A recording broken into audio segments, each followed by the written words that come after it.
Hello and welcome back to the channel. Today I'm playing DougDoug's chess variant, 3-choice chess, where every few turns you pick a new effect to change the game, with over 70 effects. My goal is to win one game. Let's get started with game number one. Alright, game number one, we finally get paired. We do get the white pieces, and I will start by just moving my pawn up to d4. We're paired against, I believe, Chicken Wing, and here we have our 3 new rules. Now, we only have 3 minutes to decide and play the entire game, so let's look at this quickly. We have Hobbit Slaughter. Only pawns can die for 2 to 4 moves. Early Promotion. Pawns promote on the 6th rank instead of the 8th. And March of Penguins.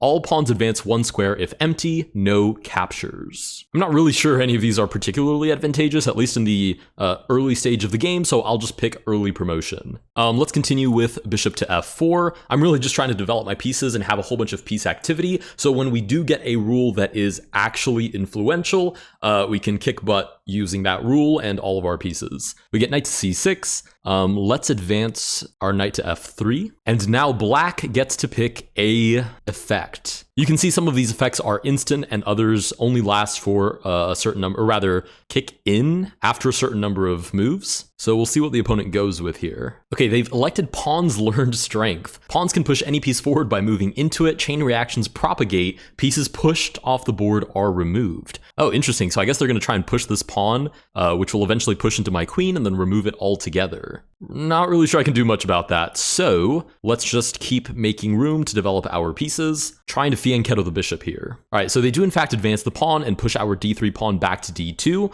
but now we can select an effect. We have Second Chance. When any piece dies, 50% chance it is revived in a random empty square. Sounds pretty promising. Then we have Dub the Knight. 2 random pawns become knights. That I really like, and it's applied instantly.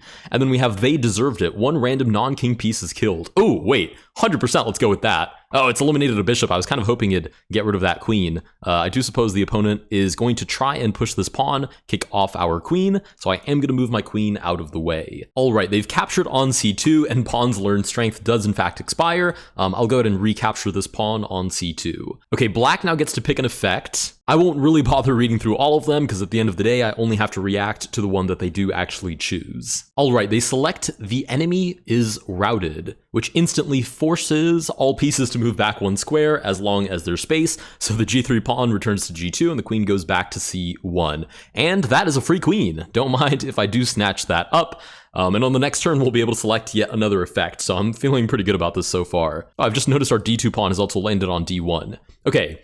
The effects we can pick from: a light breeze. All pieces in files D and E move 1 square towards the king side, towards the H file, killing anything in the way. All pieces in files D and E. Well, wouldn't that just kill my own pieces? That doesn't seem too smart. The other one is The Enemy is Routed, but for us, so all enemy pieces would move 1 square backwards as long as there's space, so that would include, I suppose, the pawn and the knight? Or maybe just the pawn. And then Mitosis. Pick a piece, it cannot move, but if alive when this expires, spawn a duplicate into an empty adjacent square. Ooh, okay, so I'm gonna choose Mitosis and for my queen, because I have every intention of keeping my queen alive for the foreseeable future. And as long as she survives another 7 moves, I will get a second queen. So not only have I eliminated the opponent's queen, I will now have 2 of my own.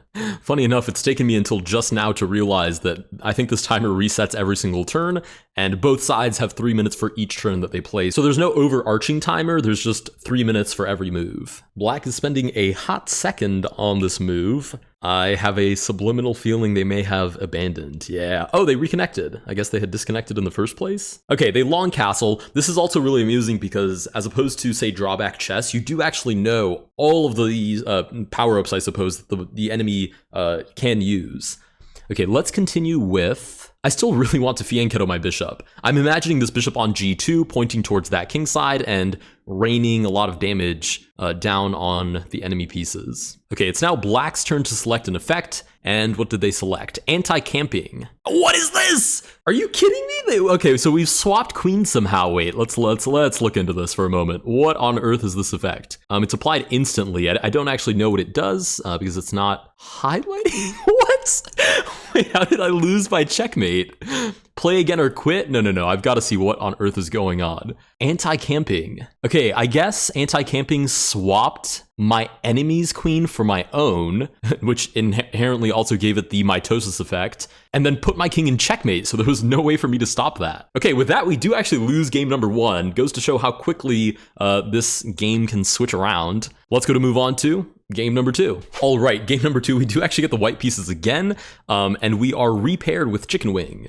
I'm gonna play this a little bit differently. I'm gonna try to play super actively, because I think this game will reward super aggressive play. Okay, wow, these seem way more aggressive actually. The effects are nuclear fallout, 2 random empty squares cannot be entered or crossed for the rest of the game, moving up the corporate ladder, pick 2 pieces in the same file, then swap them, or ice physics, bishops, rooks, and queens must move the maximum distance. That doesn't seem conducive to development, so we're going with one of these 2 instead. Pick 2 pieces in the same file, then swap them. I feel like I can get behind this. Let's do moving up the corporate ladder and swap. Oh, I wonder if I can swap my piece with an enemy piece. Can I swap it with my enemy's rook? Oh, I can! Okay, I'm not totally sure if that was effective, but is it my turn? Okay, I can still make a move. So I think this is advantageous. I will take, I guess I can't move the same piece that I just had the effect on. Okay, then maybe I'll just develop the knight. Yeah, I think that makes sense. And now I'm threatening the enemy's knight on g8 as well. Okay, so this variant is definitely going to require me to be very creative, because for whatever reason I already limited myself to thinking that I could only swap my own 2 pieces, when actually I could also select one of my enemy's pieces to swap with. Okay, it is now black's turn to select an effect. I'm feeling pretty good. I have this rook suspiciously close to the enemy king, and I feel like I have good development going on. Okay, so the opponent has also selected moving up the corporate ladder. I wonder if they can swap our kings. I'd imagine not, because that would put the enemy king in check. Oh, you've gotta be kidding me! Is that checkmate already? Wait, no, he's put his own king in check. What?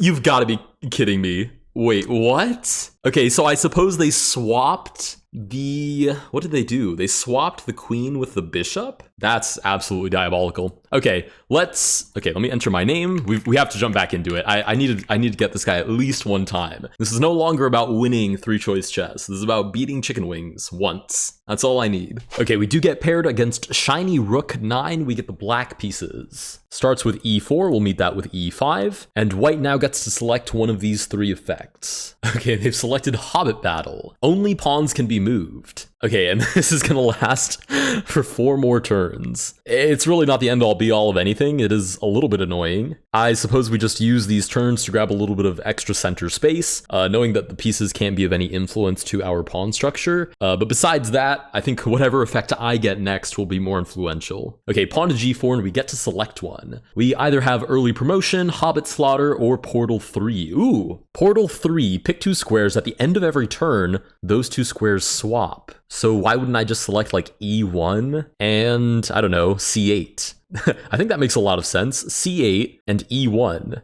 And then if my opponent swaps, their king is just going to land on C8 and instantly get checkmated by my queen, which is supported by the king. Or, no, they can move to B7. But I feel like that's something resolvable. I feel like we can maneuver to defend B7 somehow. Oh, wait a second, but Hobbit Battle is still enabled, where only pawns can be moved for 2 more moves, which means they can't move their king, which means it has to land on C8. But then there will still be 1 move left, which means that after the king lands on C8, pawns can still only be moved, although for only 1 turn. The king can't be moved, which means that would be checkmate.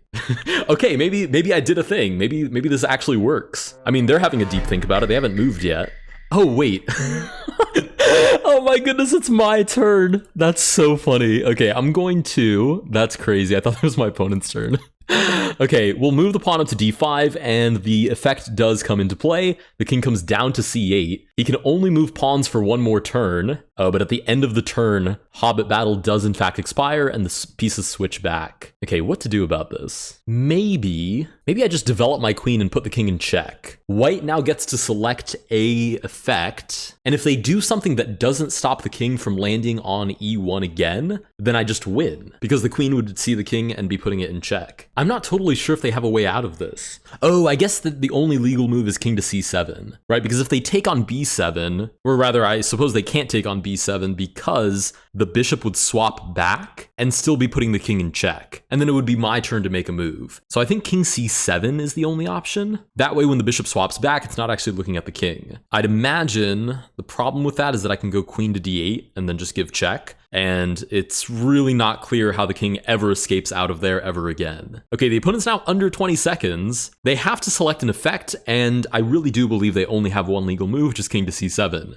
Even though that does kind of just walk into queen coming back, giving checkmate. So I think we did it. I think we did a thing and actually managed to bamboozle the opponent with our effects. All right, nice. With that, we do finally win an actual game of 3-choice chess. If you guys did enjoy this video, please consider liking and subscribing. The first link in the description will be the link to this website, so you guys can try it out for yourself. Thank you guys so much for watching, and I'll see you guys in the next one.